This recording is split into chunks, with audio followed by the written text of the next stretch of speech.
If you are stuck on how to elevate your career and your everyday work leaves you feeling exhausted and disappointed, this podcast is for you. You're listening to Work Liberated, the intersection between personal transformation and career empowerment. Listen to industry experts who share valuable advice on dispelling burnout, anxiety, and stress in the workplace through life-changing and innovative strategies. Reconnect with your highest purpose, realign with your core values, and liberate your human spirit by unleashing your full potential in everything you do.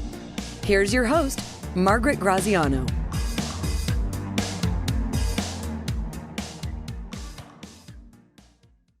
Welcome to Liberated. Today, my guest is Adelajda, and she is of rapid belief. And I actually took a training with her and learned about something called Psych K. And I was so excited about what I learned and the difference that it made for me. I wanted her on the podcast. So welcome. Thank you for being here. Thank you, Maji. I'm super excited to be here and share my knowledge and talk about it. So thank you so much. I appreciate being here. So I first heard about Psych K through an author named Bruce Lipton. And Bruce Lipton wrote the book, Biology of Belief. And I was reading Bruce's book while I was in the jungle on a 12-day journey in for ayahuasca, like ritual retreat, plant medicine. And it was 12 days in Iquitos, Peru. And there's nothing to do during the day, but like sit there and you're in the jungle. So I was reading and I read the entire Bruce Lipton book. And here is this guy who is a teacher of doctors and he understands biology at the collegiate level. And he says that something to the order of that our beliefs are stored in our muscles and in the energy in our body. And that there's a few ways to change beliefs, but one of the best ways that he's ever experienced was Psych K. So that's how I found you. So tell me why Psych K works. So what Bruce is talking about, he talks about subconscious mind. And subconscious mind is the one that is operating our body. So not only our motoric functions, but also our heart rate, the way we walk, our immune system. So basically it is our body. And what it also does, it is our long-term memory. So we remember everything on a subconscious level from the moment we were conceived. So we've been basically programmed already in our mom's belly. And if you go even further into Mark's Wallen work, he wrote this book, I don't know if you heard about, It Did Not Start From You. And he shows experiment when they were treating mice with electricity, but also what they did before that, they give the mouse the lavender to smell. And what happened is when even they stopped treating this poor mouse with electricity, every time the mouse would get stressed when the mouse was smelling the lavender. What happened is they wanted to check if their babies are also stressed about lavender. And guess what? Yes, they were. And even up to the third generation. So the babies were still stressed about the lavender itself, although they didn't know what's happening. So they did the experiment with mice. How does that relate to people? Because it's all about genes, and we are very close to our genes. So often we say we are victims of our genes. And what Bruce shows in his book, that no, we are not victims of our genes, that we are actually in power. And more than anything that we are victims of, it's our environment. So connecting the environment to the subconscious mind is the one that keeps us alive. And it reacts to fear, it reacts to danger. So when we feel in danger, our body starts to produce cortisol. And what happens is Hold on one second. So the subconscious mind must come from or be connected to the brainstem in some way, because that's where the activity of the central nervous system and the autonomic nervous system comes in. So subconscious mind, not only the mind, which is the light bulb being turned on, like the light bulb is the brain, but when the light is on, that's mind. Correct. It's more than an organ. It is. It's more than an organ. It is. Basically, it's our whole system. It's our whole system that acts and reacts to anything that is happening in our lives and remembers everything. So when we are born, up till 7 years old, our brain is has these waves called theta waves. I bet you've heard about them, right? So it's also, they're connected to deep hypnosis. So we program everything that we need to learn. And also, besides learning everything, we also learn everything that we believe in. Here I am, a little kid. I'm under 7 years old. Yeah. My brain is in theta, which is Yeah. the hypnotic state. Everything happening. Something my mom says to my dad about milk or a cow or her mother or having a lot of kids. I take all that in, not just, oh, we like peas or we don't like carrots, but I also take in my siblings' behavior and my parents' behavior and then my hypnotic state. Correct. Exactly. Even if you've heard your parents fighting about money, that they don't have money, not enough money, or they struggle for success.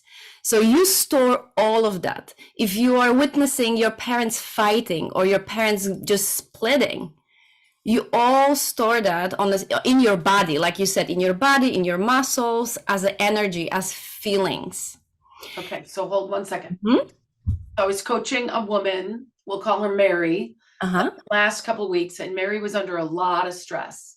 And Mary and I did this process that we use in the training model that I learned, and it's called balance, and where you look at things from different perspectives. And in one perspective, Mary was walking with an anvil on her heart.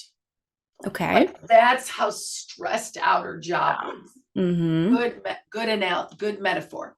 Yeah. The next experience, she was standing there with her arms being pulled out by the sockets, one by employees and one by customers. Another one, she was hiding in a cave. And another one, I gave her the idea of, now give me the perspective of your daughter. And the water work started. And she said, the only way my daughter has ever seen to work is to struggle and be in pain and overwhelmed. And then she started to sob. And then I said, because of you, because of your training, I said, where do you think your daughter's mother learned that? And then the waterworks came. Her mother was an Asian immigrant. She came to Silicon Valley and had to prove herself and had to prove as a woman and an immigrant that she was worthy. So she had to struggle and she had to put in all these hours, and her daughter saw it, and now her daughter is passing it on to her daughter. And because she's in coaching with, learning this stuff, she's like, oh my God. And then the most beautiful part, there's 2 more things, and then I'll go back to you, because this is what keep on going. done for me. So you can share this as a success story too. So then she was the perspective of the cat. And she goes, oh, I don't want to use the cat. He's not emotional about anything. And I said, and I was going to let her dismiss the cat. And I'm like, what's the cat's name? And then she has a cute cat's name I can't say, because then she'll know you're sharing about me. Anyway, the cat looks at her all stressed out, looks at Mary all stressed out, and says, oh my gosh, Mary makes everything harder than it needs to be. Can't you just chill out? So after the cat, then she goes to a crystal vase, like something that you have on that shelf back there, but the crystal could see right through it. And I said, now what do you see? And she said that I've got to get my house in order.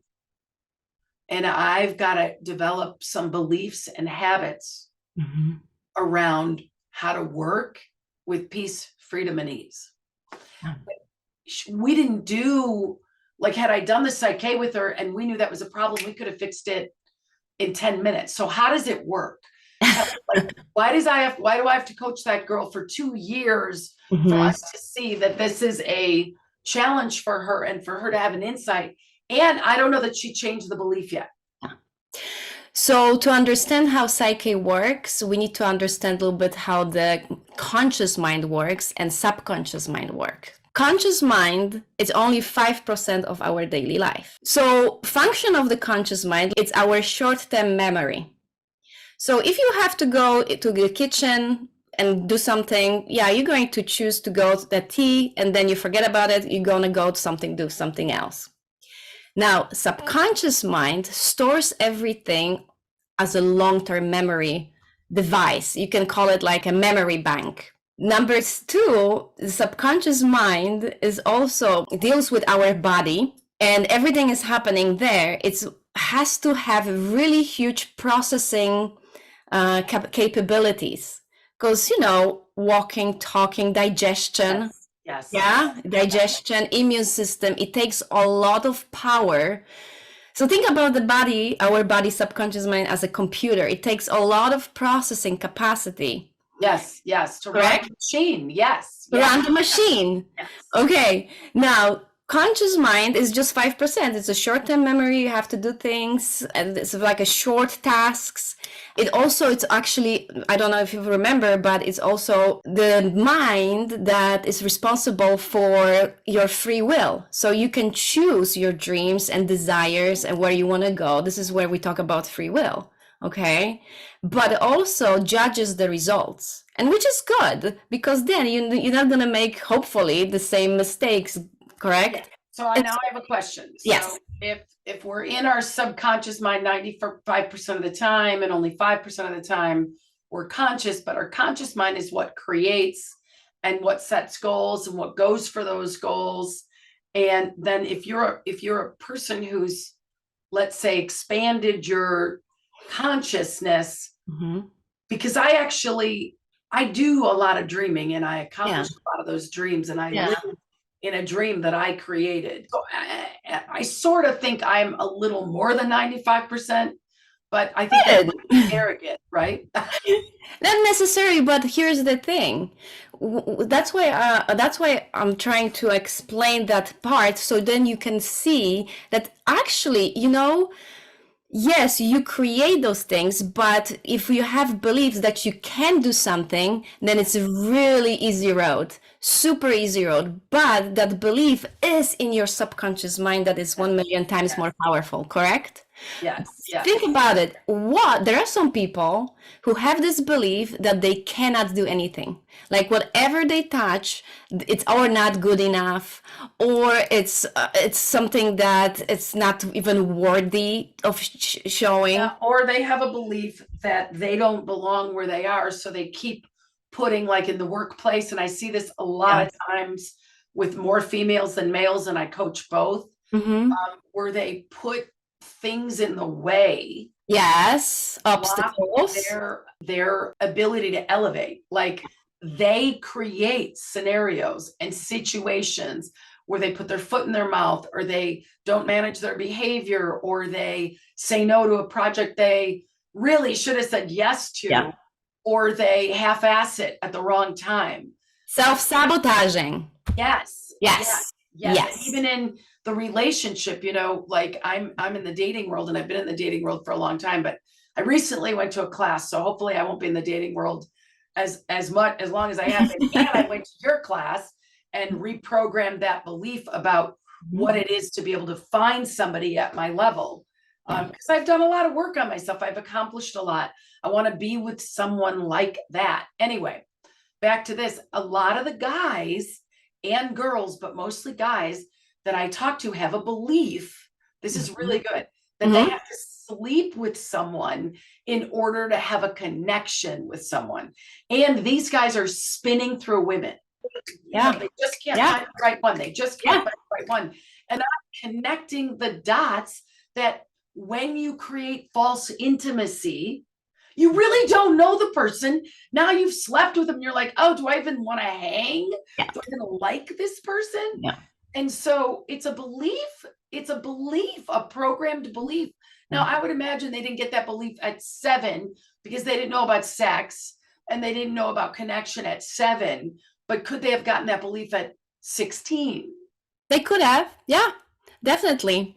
Only by observation. If something has very emotional charge, they quickly can acquire that belief. Okay, it could be first love, because when we're 16, we're going through our first love. Yeah.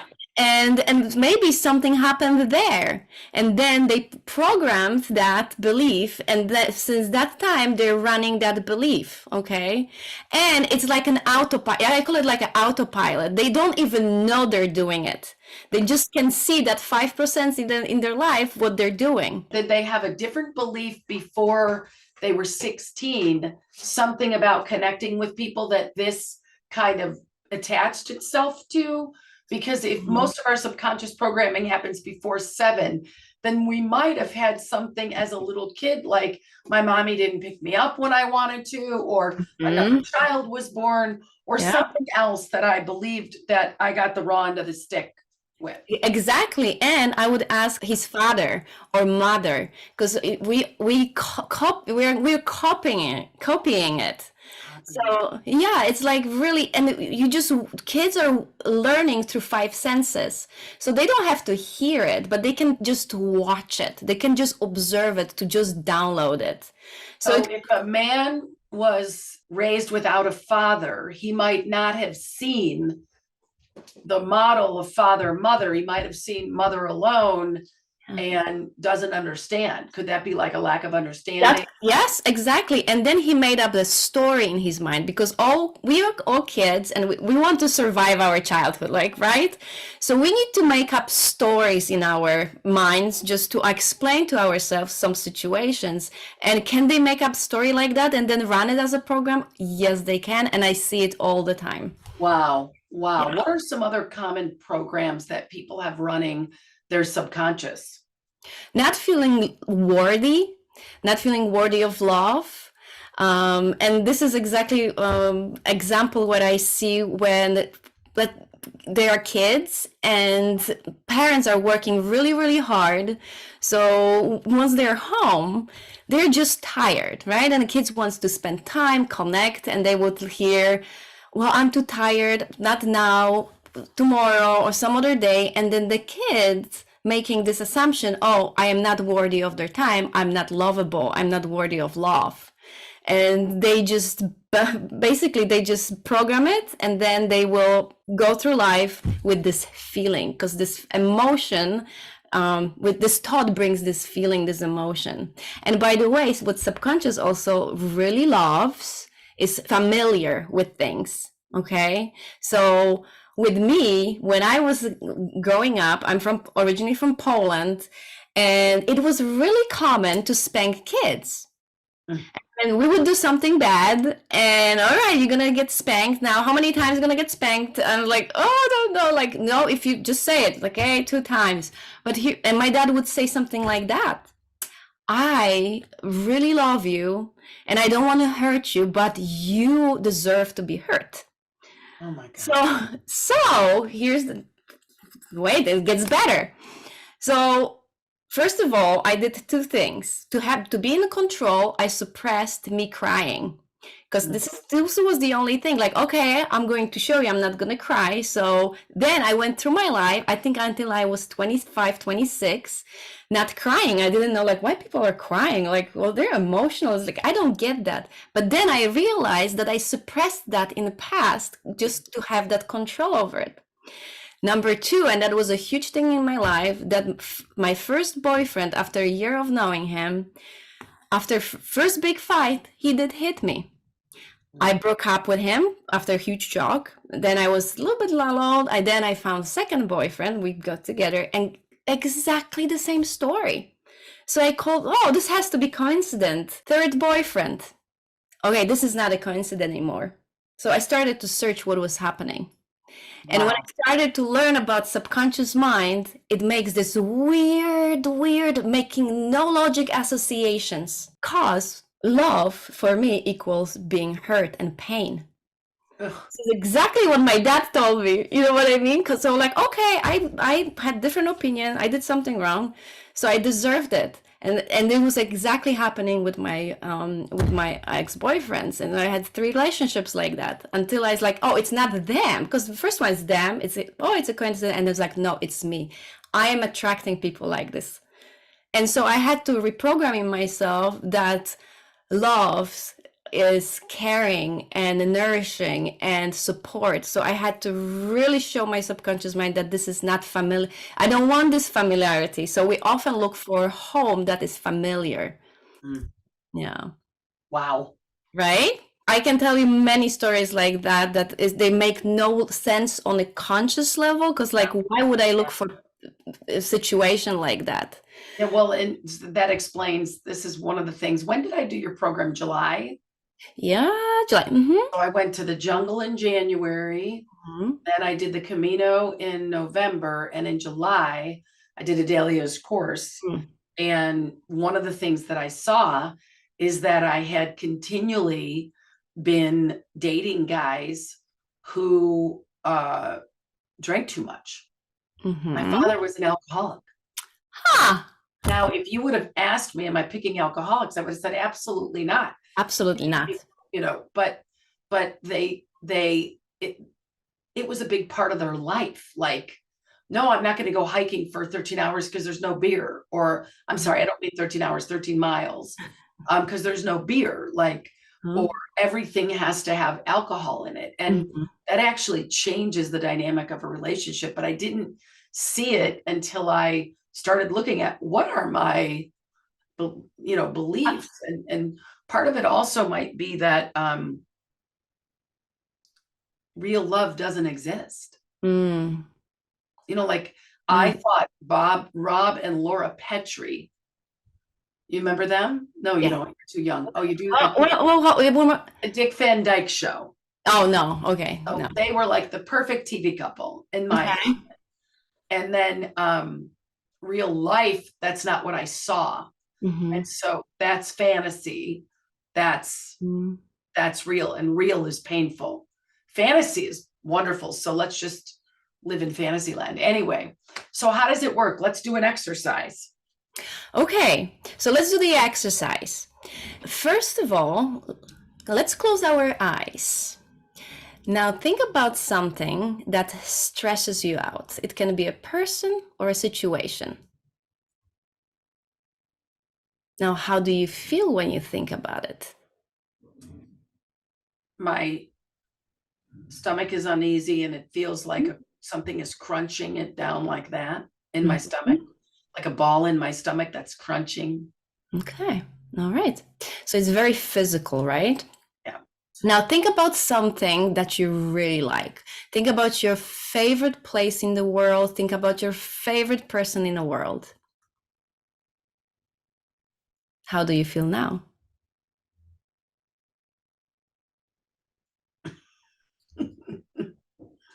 Awesome. I feel light. I feel my heart open, warmth, love, connection, joy. Beautiful. Okay, you can open your eyes. So what just happened to your subconscious mind, it literally, subconscious mind, it was like you were there in both these situations.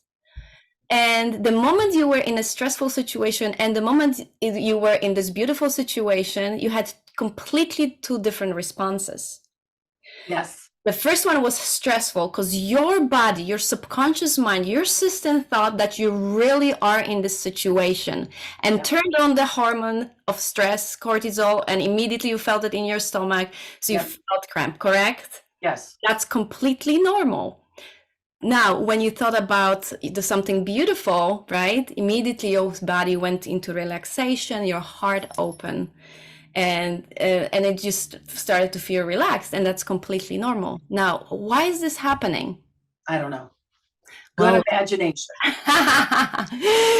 Yes, imagination, because this was imagined, right? This was abstract. It was abstract. You know, you were not there in those two places because you were here.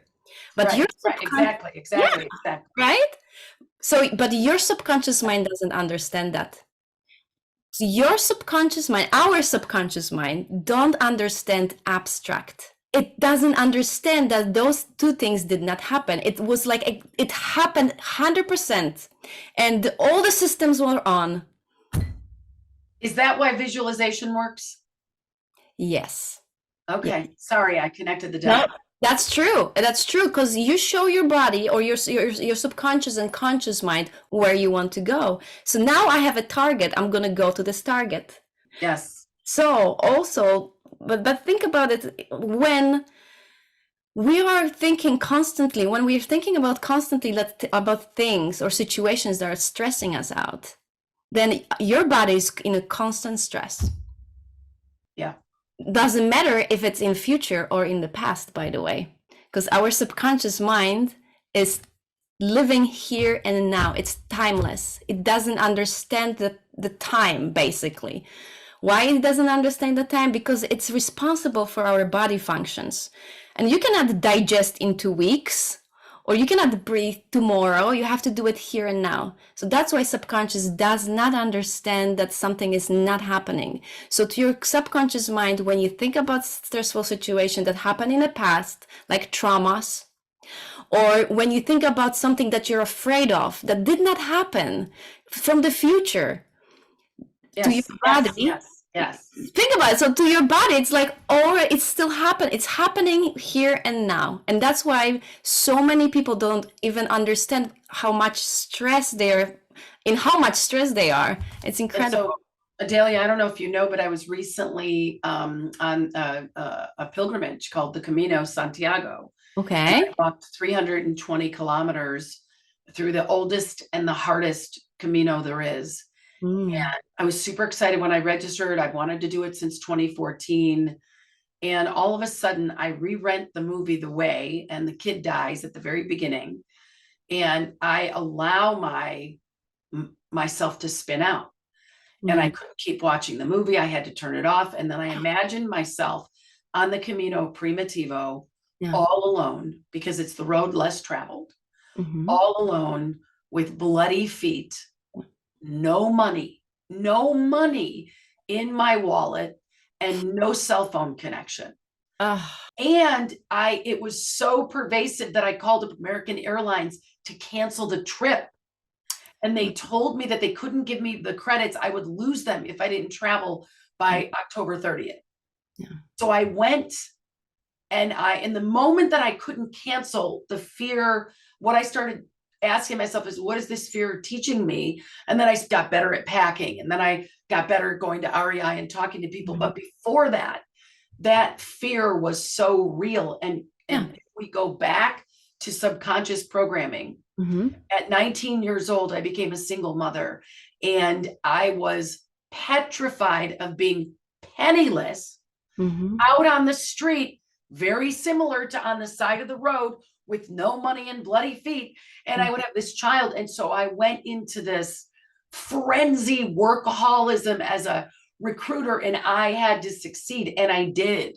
And I built a great lifestyle for 3 kids and a husband, and I supported us for the majority of the time. The majority of that time, I was a working mom and supported us.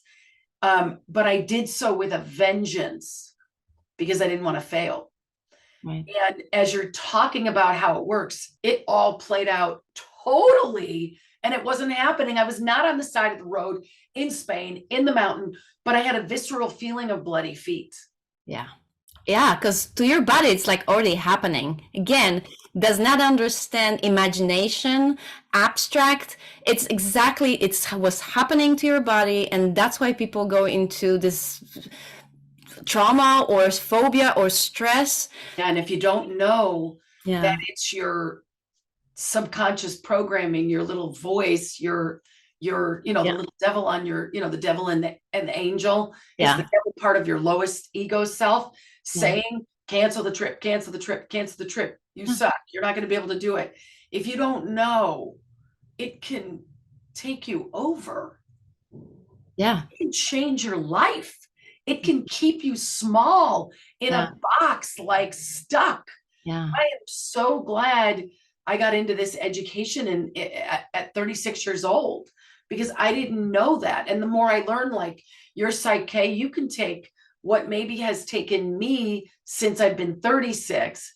If somebody, now that I know, and I'm going to go in further training to learn this, how to help people change their beliefs fast. Yeah. And then we can work on other things. But so tell me, so we now know that our imagination, how do I change that belief that I'm unlovable, or I'm unworthy, or girls have to be hit to be loved, or whatever it is? Yeah. So we have to use the right tool for the right job. So the will, it's really still using your conscious mind with the subconscious mind. Affirmations, yeah, it's still a lot of work, right? Repeating, you still don't know. I've learned even self-hypnosis, so was a little bit better, but it still took time.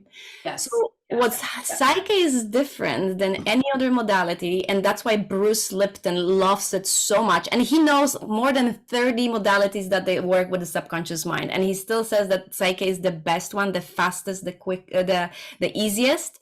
Is that the Psyche K is the right tool for the right job. And why? Because it helps to create the whole brain state. And whole brain state, that means that your left and right hemisphere are working simultaneously. So we have two hemispheres, and then we have a frontal lobe that is responsible for clear thinking and making decisions. So often when we are in fear, or we think about, or we trying to change limiting beliefs, that means that we are not in a whole brain state. So we're only in our right or only in our left. Exactly. So we are overthinking it. That's left hemisphere that is responsible for logic. It has to have a reason. It loves order. It loves putting things apart. It's all about me. It's all about I. So, but what it does, it's like overthinking. So it's, they say about analysis paralysis, right? Because they don't learn to trust, and trust is in your right hemisphere, and right hemisphere is responsible for feelings, intuition. It's synthesizing, brings everything together, and it's all about group and inclusion. So when your logic and your feelings are working at the same time, then you're creating a whole brain state. Exactly. Integration. We call it integration. Thank you very much. Yes, integration. And then you are like, okay, I made all the preparations to start this business. I'm ready. And now I just need to go for it. And I trust that I'm guided and I am going to succeed. And once you have those two hemispheres working together, then you are working and you're on the fullest potential you can get. That's awesome. Yeah. Let's show me how. Change my belief. Well, here's the thing. We are using the whole brain movements. We are using muscle testing. And I love muscle testing. It's called applied kinesiology.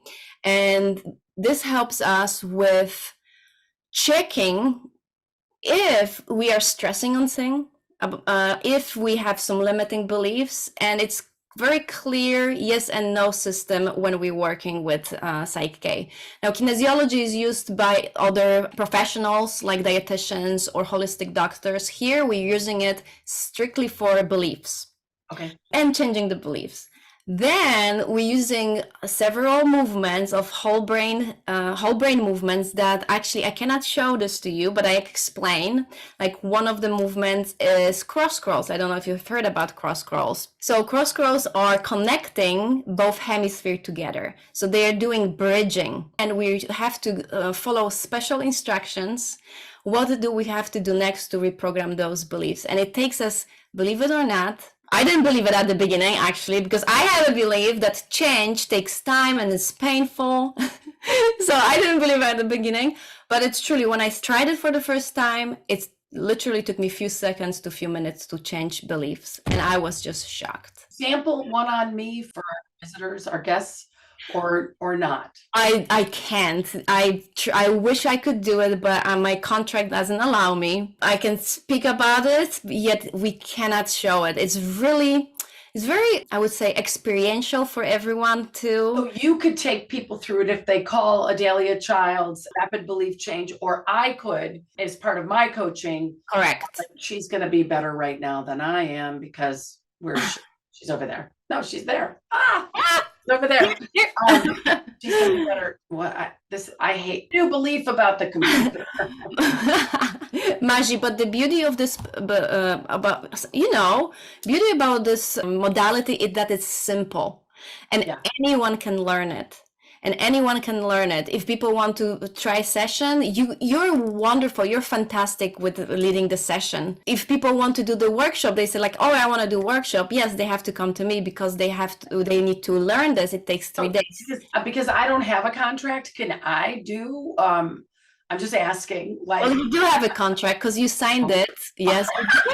Talk a little bit about it. So it's like she said, cross crawls. So you tap into each part of your brain, right?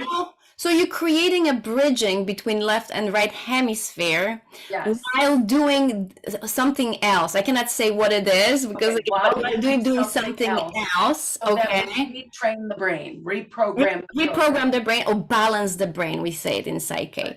Or there's another movement, or I would say a posture. I'm not going to say what kind of posture, but there's another posture in which you're going to be sitting for a few seconds and a few minutes while doing something else. But the beauty of it, it's like it's going to be fast, it's painless, and you'll notice the shift after a few seconds to a few minutes. And why does tapping into both parts of the brain and having some kind of crisscross, of the hemispheres in integration, why does that change the belief? Why does that interrupt the sheathing of that old memory and old belief? Because you're reprogramming your brain and you're creating new connections in your brain, basically. So once you create a whole brain state, yes, that whole brain state allows to reprogram any belief or any trauma or any stressful situation into you need to be in a whole brain state in order to actually elevate yourself from subconscious to conscious programming. I would say more than align your conscious wishes and desires with your subconscious programming. Good. Yeah. I just connected a dot for myself. Everything that can bring a person into a whole brain state, people should be doing more often than not, so that they can be more present and be more fully engaged in life, which is part of our training that we do with liberating the human spirit, is can you live more often than not in a whole brain state? So if you do yoga, if you do things like Tai Chi, if you do things like certain stretches, or there's certain exercise, like you said, it's physiologically certain exercises that you can do to get you in a whole brain state with certain kinds of thinking. Like in our 7 levels of effectiveness training, we look at taking a word from the left hemisphere, like logic, and taking a word from the right hemisphere, like freedom, and creating a word like phrenologic. Okay. What's the being of being phrenologic? It's integrated. I've got freedom and creativity, but I also have the ability to analyze and look at the data. Doing it with the body, which is what I love, because the body is our vessel that we walk around in.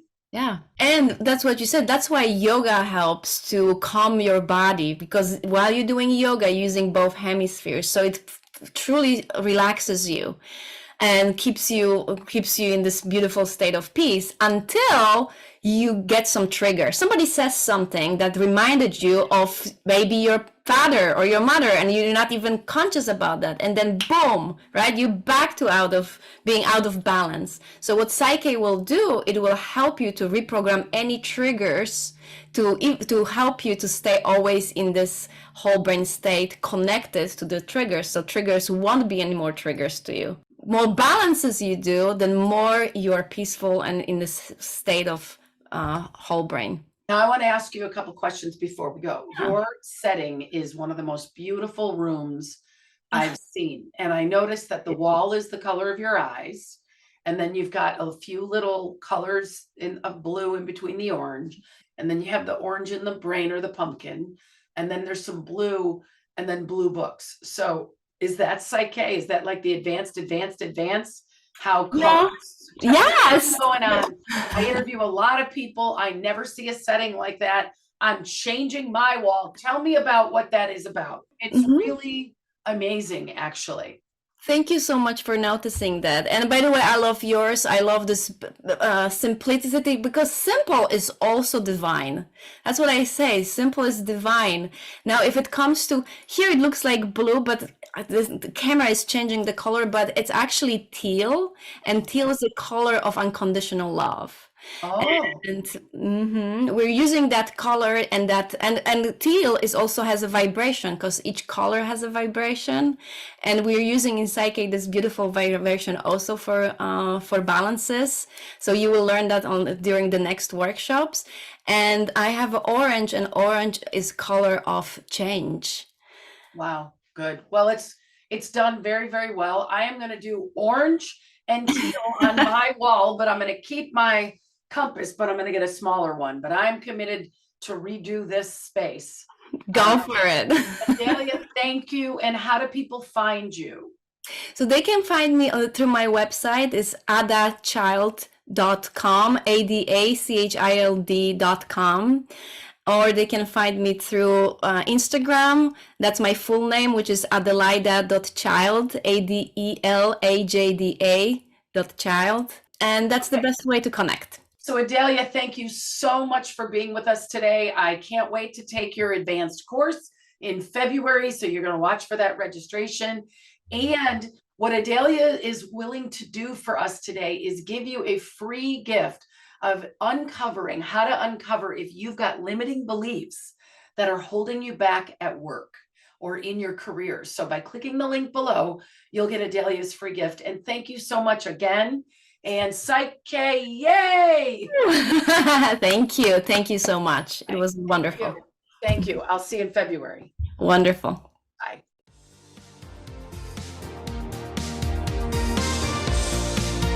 Thank you for listening to this episode of Work Liberated. May these nuggets of wisdom from the most inspiring human potential catalysts today guide you in becoming someone who can work exceptionally with others and accomplish goals inside the collective.